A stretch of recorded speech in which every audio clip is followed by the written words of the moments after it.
In the near future, every object on Earth will be generating data, including our homes, our cars, even our bodies.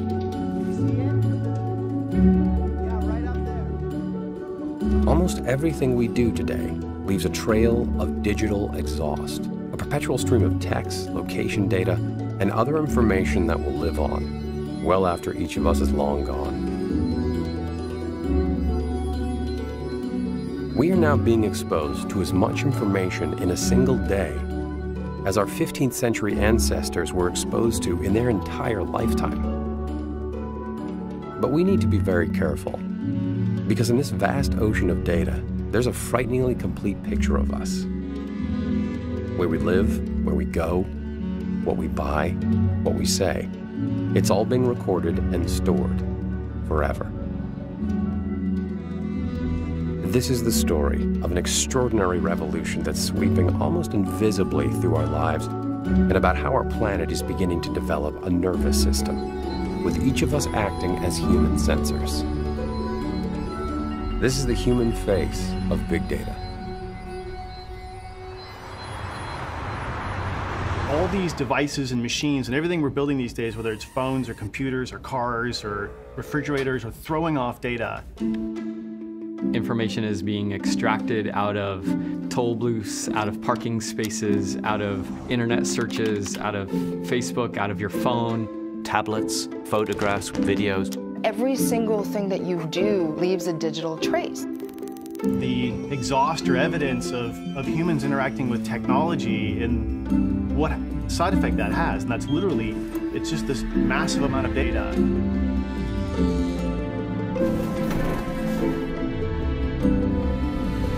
What we're doing is we're measuring things more than we ever have. It's that active measurement that produces data. If you were some omniscient God, and you could look at the footprints of electric devices, you could kind of see the world. If the whole world is being recorded in real time, you could see everything that's going on in the world through the footprints. I think it's a lot like written language, right? It's just, at some point they got to the point where you had to start writing it down. You just got to the point where it wouldn't work unless we wrote it down. We're sort of getting the same point where, well, it ain't going to work unless we write all the data down and then look at it. And all that data coming in is big data. We estimate that by 2020, the data volumes will be at about 40 zettabytes. Just to put it in perspective, if you were to add up every single grain of sand on the planet and multiply that by 75, that would be 40 zettabytes of information. All of the data processing we did in the last 2 years is more than all the data processing we did in the last 3,000 years. And so the more information we get, the larger the problems will be that we solve. Every powerful tool has a dark side, every last one. Anything that's going to change the world, by definition, has to be able to change it for the worse as much as for the better. It doesn't work one way without the other. When it comes to big data, a lot of people are very nervous. Data can be used in any number of ways that you're either aware of or you're not. The less aware of the use of that data that you are, the less power you have in the coming society we're going to live in. We're sort of just in the beginning of this big data thing. You don't know how it's going to change everything. You just know it is.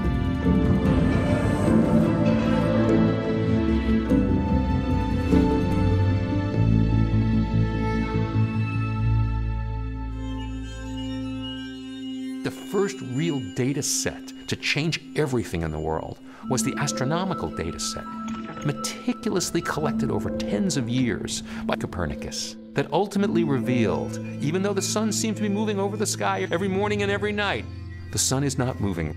It is we who are moving. It is we who are spinning. It happened again when we suddenly could see beneath the visible level, and the microscope in the 1650s and 60s opened up the invisible world.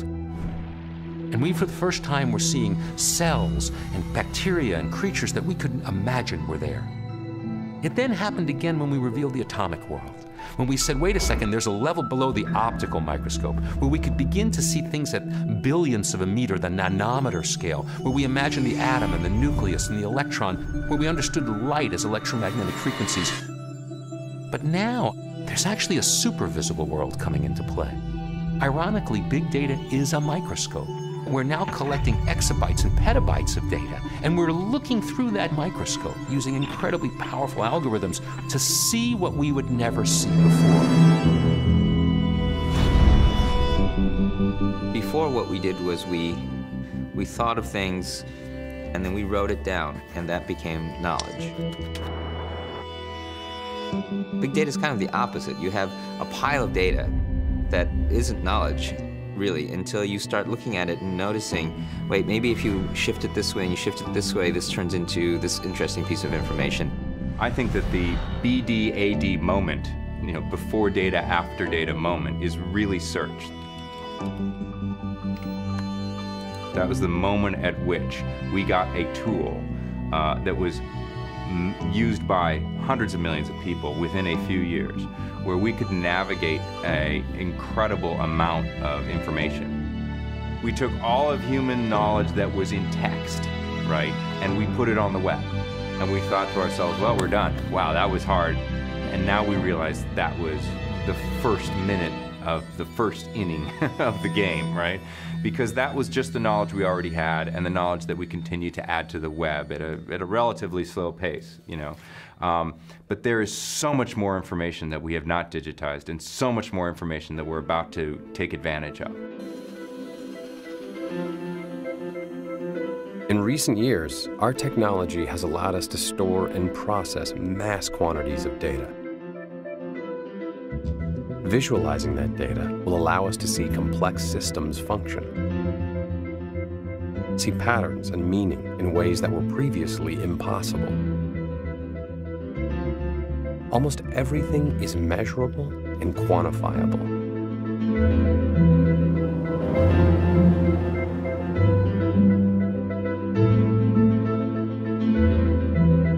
So when I look at data, what's exciting to me is kind of recontextualizing that data and taking it and putting it back into a form that we can perceive, understand, talk about, think about. This is the data for airplane traffic over North America for a 24-hour period. When it's visualized, you see everything starts to fade to black as everyone goes to sleep. Then on the West Coast, planes start moving across on red-eye flights to the east. And you see everyone waking up on the East Coast, followed by European flights in the upper right-hand corner. I think it's one thing to say that there's 140,000 planes being monitored by the federal government at any one time. And it's another thing to see that system as it ebbs and flows in front of you.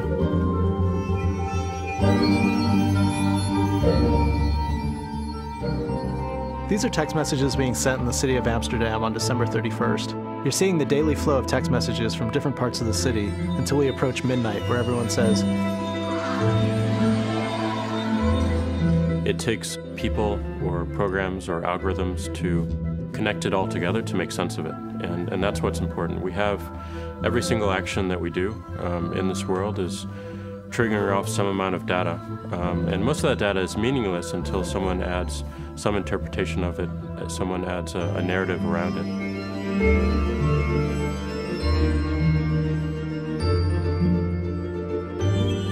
Often we sort of think of data as stranded numbers, but they're tethered to things, and if we follow those tethers in the right ways, then we can find the real world objects and the real world stories that were there. So a lot of the work is that kind of work. It's almost investigative work of trying to follow that trail from the data to what actually happened.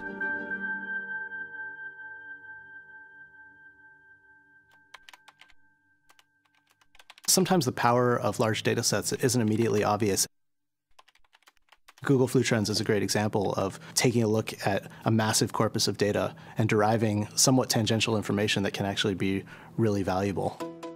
Until recently, the only way to detect a flu epidemic was by accumulating information submitted by doctors about patient visits, a process that took about 2 weeks to reach the CDC. So the researchers turned it around. They asked themselves if they could predict a flu outbreak in real time simply using data from online searches.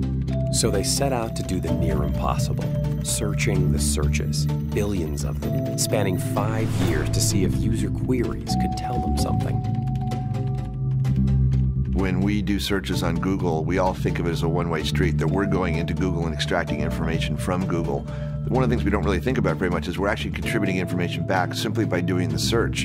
And that's where the breakthrough occurred. In looking at all the data, they saw that not only did the number of flu-related searches correlate with the people who had the flu, but they also could identify the search terms that could let them accurately predict flu outbreaks up to 2 weeks before the CDC. The CDC system takes about a week or two for the numbers to sort of fully flow in. What Google could do is to say, based on our model, we'll have it on the spot. We'll just run the algorithm based on how people are searching right now. And now we have, for the first time, this real-time feedback loop where we can see in real time what's going on and respond to it.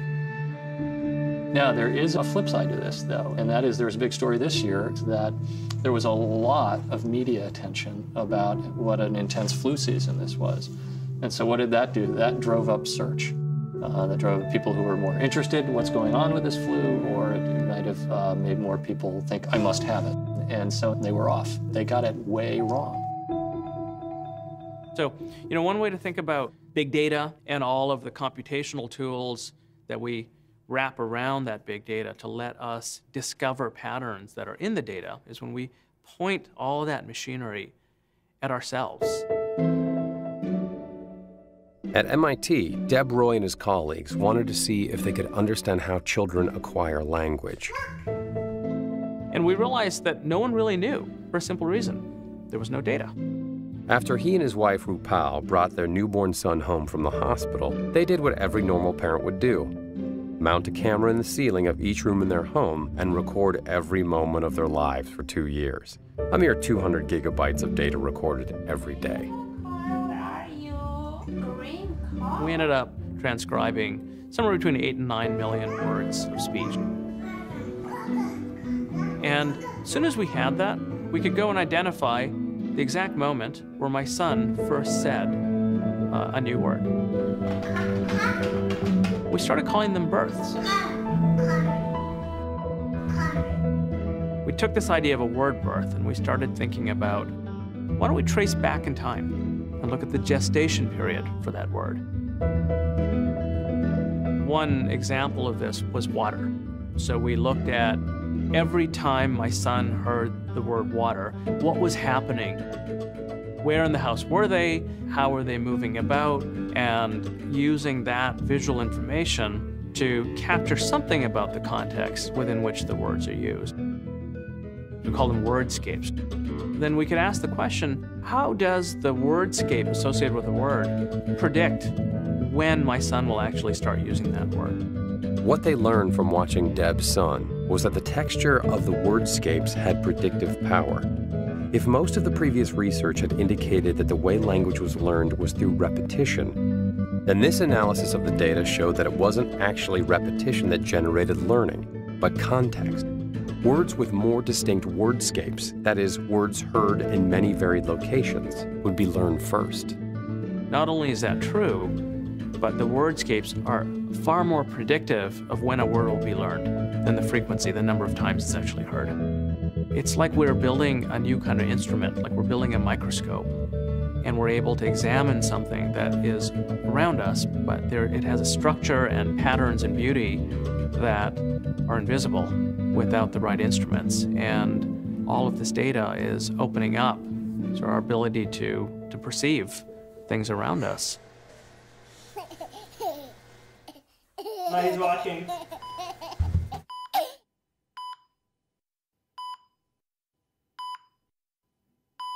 A lot of people don't realise that when a baby is born premature, it can develop infection in the hospital and it can kill them. In our research, we started to just look at infection. By the time the baby is physically showing signs of having infection, they are very, very unwell. So the very first time that I went into a neonatal intensive care unit, I was amazed by the sights, the sound, the smell, just the whole environment, but mainly for me, the data. What shocked me was the amount of data loss. They showed me the paper chart that the information's recorded onto. One number every hour for the baby's heart rate, the respiration, the blood oxygen. Now in that time, the baby's heart has beaten more than 7,000 times. they've breathed more than 2,000 times, and the monitor showing the blood oxygen level has showed that more than 3,500 times. I said, well, where's all the data going that's in those machines? And they said, oh, it scrolls out of memory. So we have an enormous amount of data loss. So we're trying to gather that information and use it over a longer time in much more complex ways than before. And we try and write computing code to look at the trends in the monitors and the trends in the data to see how that can tell us when a baby's becoming unwell. So Dr. McGregor did what data scientists do. She looked for the invisible. She and her team analyzed the data from thousands of heartbeats, and what they discovered were minute fluctuations that could predict the onset of life-threatening infections long before physical symptoms appeared. When the body first starts dealing with infection, there are these subtle changes, and that's why we have to watch every single heartbeat. And what we're finding is that when you're starting to become unwell, the heart's ability to react, to speed up and slow down, gets subdued. The human body has always been exhibiting these certain things. The difference is we've started to gather more information about the body now so that we can build this virtual person. The better we have the virtual representation, then the better we can start to understand what will happen to them in the future. Back in 1999, I was pregnant with my first child. She was born premature and she passed away. There was no other viable outcome for her. But there are so many others who have just been born early and they just need that opportunity to grow and develop. We want to let the computers monitor a baby as it breathes, as its heart beats, as it sleeps, so that these algorithms are watching for certain behaviours. And if something starts to go wrong for that baby, we have the ability to intervene. If we can just save one life, then for me personally, it's already worthwhile. Everybody understands what it takes to digitize photography, a movie, a magazine, newspaper, but they haven't yet grasped what it means to digitize the medical essence of a human being. Everything about us now that's medically relevant can be captured. With sensors, we can digitize all of our metrics. And with imaging, we can digitize our anatomy. And with our sequence of our DNA, we can digitize our biology. The data story in the genome is the fact that we have 6 billion data points sitting in our genomes that we've never had access to before. When you sequence a person's genome, there are known differences in the human genome that can predict a risk for a disease, or that you're a carrier for a disease, or that you have a certain ancestry. There's a lot of information packed in the genome that we're starting to learn more and more about. Getting your own personal information through your genome would not have been possible even 10 years ago because of cost. The technologies that have enabled this have dropped precipitously, and now we're able to get a really good look at your genome for under $500. And when it becomes $100 or $10, we're going to have everyone's genome as data. The results came back on Tuesday. It was October 2nd, 1996. I was diagnosed that day with breast cancer. A year out of treatment, I found a lump on the other breast in the exact same position, and I went in, and they told me that I had breast cancer again. Sedona's known about me being tested for the BRCA gene. She's known my sister has tested. She knows my other sister tested and was negative for the gene mutation. And so she actually told me, when I'm 18, I want to test, and see if I have this gene mutation or not. I am going to be completely distraught if I hand this gene down to my kid. Do you know what your chances are of having the mutation that your mom has? I'd say 50-50. You're exactly right. BRCA2 is a gene that we all have. It's called the tumor suppressor gene. But women can have a mutation in the gene that causes the gene not to function like it should. So the risk mainly of breast and ovarian cancer. is a lot higher than in the general population. An average woman would have a 12% risk of getting breast cancer in her lifetime, and most women aren't going out there getting preventive mastectomies. But when you're faced with an 87% risk of getting breast cancer in your lifetime, it kind of makes that a possible choice. You'll need to swish this mouthwash for 30 seconds. We are definitely moving into a world where the patient or the person is at the center of things, and hopefully also at the controls. People will have access to the data that is informative around the type of disease they have, and that data then can point much more directly to proper treatments. But the data can also say that a treatment works for a person or it doesn't work for a person based on their genetic profile. And we're going to start moving more and more into this notion of personalized medicine as we learn more about the genome and the study of pharmacogenetics, which is how do our genes influence the drugs we take.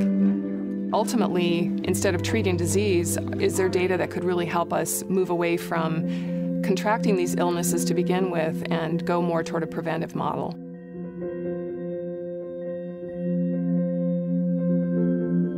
You know, you can't talk about information separate from health.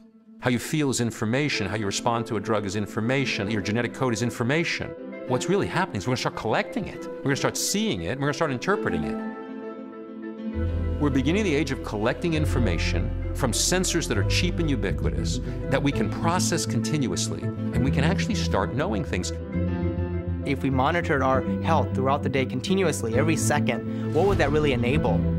And there's now a lot of really great technology coming out around this sense of tracking and monitoring, and we have all kinds of sensor companies and devices. We're actually collecting a lot of physiological information, heart rate, breathing, in real time, every minute, every second.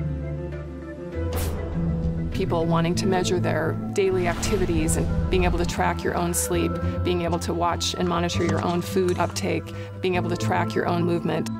It's almost like looking down on our lives from 30,000 feet. There's a company right now in Boston that can actually predict that you're going to get depressed 2 days before you get depressed. And the gentleman who created it said, if you actually watch any one of us, most people have a very discernible pattern of behavior. And for the first week, our software basically determines what your normal pattern is. And then 2 days before you're showing any outward signs of depression, the amount of tweets and emails that you're sending go down, your radius of travel starts shrinking, the amount of time that you spend at home goes up. You can look to see if how you exercise changes your social behavior, if what you eat changes how you sleep, and how that impacts your medical claims. All kinds of data and information are sitting inside the world you do every day. Now, with all these devices, we have real-time information, real-time understanding. Now that might sound interesting, might help you shed a few pounds, realize you're eating too many potato chips and sitting around too much, perhaps, and that's useful to you individually. But if hundreds of millions of people do that, you have a big cloud of data about people's behavior that can be crawled through by pattern recognition algorithms. And doctors and health policy officials can start to see patterns that change the way collectively as a society we understand not just our health, but every single area where data can be applied, because we start to understand how we might collectively as a culture change our behavior. And if you look at the future of this, we're going to be embedded in a sea of information services that are connected to massive databases in the cloud. If you take a look at everything that you touch in everyday life, the majority of these things were invented many years ago. And they're ripe for reinvention. And when they get reinvented, they're going to be connected. They're going to be connected in some way. That data that comes off of these devices that you touch is going to be collected and stored in a central location. And people are going to run big data algorithms on this data. And then you're going to get the feedback of the collective whole rather than the individual. So it's taking people who are already out there, already have these devices, and turning all these people into contributors of information back to the system. You become one of the nodes on the network. I think the internet, as wondrous as it's been over the last 20 years, was like a layer that needed to be in place for all these sensors and devices to be able to communicate with each other. You know, we're building this global brain that has these new functions, and we're accessing them primarily now through our mobile devices, obviously also on our desktops, but increasingly mobile. I think this data revolution has a strange impact, really, of people feeling like there's somebody listening to them. And that could mean listening in the sense of Big Brother, someone's listening in, or it could be someone's really hearing me. This device in my hand knows who I am. It can somewhat anticipate what I want or where I'm going and react to that. The implications of that are huge for the decisions that we make and for the systems that we're part of. I think about living in a city and how your experience of living in that city would be in 10 or 15 years. You've got places like Chicago where they're being hugely innovative and they're taking massive data sets, combining them in interesting ways, running interesting algorithms on them and figuring out ways that they can intervene in this system to sort of see patterns and be able to react to those patterns. When you take in data, it affects you as an individual, and then you affect the system, and that affects the data again. And this round trip that you start to see yourself part of makes me understand that I'm an actor in a larger system. For instance, if you know by looking at the data, and you have to put different data sets together to be able to see this, that some of the street lights, you know, when they go out, they cause higher crime in that particular block.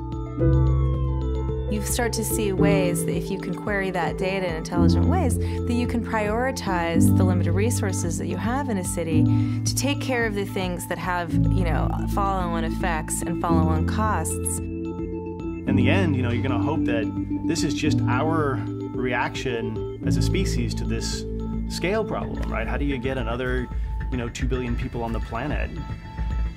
You can't do it unless you start instrumenting every little thing and dialing it in just right. And you know, right now you wait for the bus because the bus is coming on a particular schedule. And it's great. We're now at the point where your phone will tell you when the bus is really coming, not just when the bus is scheduled to come. You know, take that a little bit forward. What about when there's more use on one line than the other? Well, instead of sticking with the schedule, does the system start to understand that maybe this route doesn't need 10 buses today and automatically shift those resources over the lines where the buses are full? Boston just created a new smartphone app which uses the accelerometer in your phone. So if you're driving through the streets of South Boston and all of a sudden there's a big dip in the street, the phone realizes it. So anybody in the city of Boston that has this app been running is feeding real-time data on the quality of the roads to the city of Boston. Then you start to feel that your city is sort of a responsive organism, just like your body puts your blood where it needs it. Think about ways that we could live in cities when they're that responsive to our needs, and think about the implications of that for the planet, because really, cities are also really how we're going to survive the 21st century. You can live in a city with a far smaller footprint than anywhere else in the world, and I think data and sort of the responsive systems will play an enormous role in that. I think one of the most exciting things about data is that, you know, it's giving us extra senses. It's expanding upon, our ability to perceive the world, and it actually ends up giving us the opportunity to make things tangible again, and to actually get a perspective on ourselves, both as individuals and also as society. And there's always that moment in data visualization where you're looking at, tons and tons and tons of data. The point is not to look at the tons and tons and tons of data, but what are the stories that emerge out of it. We said, look, give me the home street address of everyone who entered New York State Prison last year, and the home street address of everyone who left New York State Prison last year. And we said, look, let's get the numbers, put it on a map, and actually show it to people. And when we first produced our Brooklyn map, which was the first one we did, they hit the floor. not because nobody knew this. You know, everyone knew anecdotally how concentrated the effect of incarceration was, but no one had actually seen it based on actual data. We started to show these remarkably intensive concentrations of people going in and out of prison, highly disproportionately located in very small areas around the city. And what we found is that the home addresses of incarcerated people correlates very highly with poverty and with people of color. You had a justice system which, by all accounts, is supposed to be essentially based on a case-by-case individual decision of justice. But when you looked at the map over time, what you really were seeing was this mass population movement out and mass population resettlement back, this cyclical movement of people.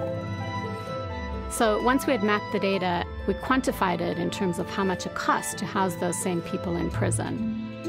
And that's where we started to think about million-dollar blocks. We found over 35 individual city blocks in Brooklyn alone, for which the state was spending more than $1 million every year to remove and return people to prison. We needed to reframe that conversation. And what immediately emerged out of this was this idea of justice reinvestment. We weren't building anything in those places for those dollars. How can we demand sort of more equity for that investment to extract those neighborhoods from what decades of criminalization has done? And that shift had to come from the data and a new way of thinking about information. These maps did that. The amount of data that now is being collected about those areas that are stuck in cycles of poverty, cycles of famine, cycles of war, gives people or governments and NGOs an opportunity to do good. Understanding on the ground, information on the ground, data on the ground can change the way people apply resources which are intended to try to help. We really fundamentally believe that data has intrinsic value. And we also fundamentally believe that the individuals who create that data should be able to benefit from that data. We're working with one of the big mobile phone operators in Kenya. We're looking at the dynamics of these mobile phone subscribers. Millions of phones in Kenya. We're looking at how the population was moving over the country. And we're overlaying that movement data with data about parasite prevalence from household surveys and data from hospitals. We can start identifying these malaria hotspots, regions within Kenya that desperately needed the eradication dollars. It's fascinating to start extracting models and plotting graphs of the behavior of tens of millions of people in Kenya. But it's meaningful when you can make those insights count, when you can take the insights that you've gleaned and put them into practice and measure what the impact was, and hopefully making the lives of the people who are generating this data better.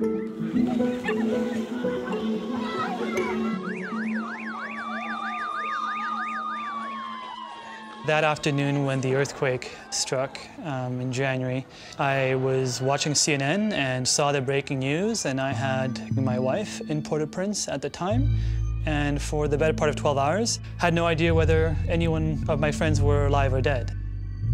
Meyer was a Tufts University PhD student and directed crisis mapping for Ushahidi, a nonprofit that collects, visualizes, and then maps crisis data. And so I went on social media, and I found dozens and dozens of Haitians tweeting live about the damage. And a lot of the time, they were sharing where this damage was happening. So they would say the church on the corner of X and Y has been destroyed or is collapsed. And they would refer to street names and so on. So it's about really becoming a digital detective and trying to understand where on the map this was. So he called everyone he knew and put together a mostly volunteer team in Boston to prioritize the most life and death tweets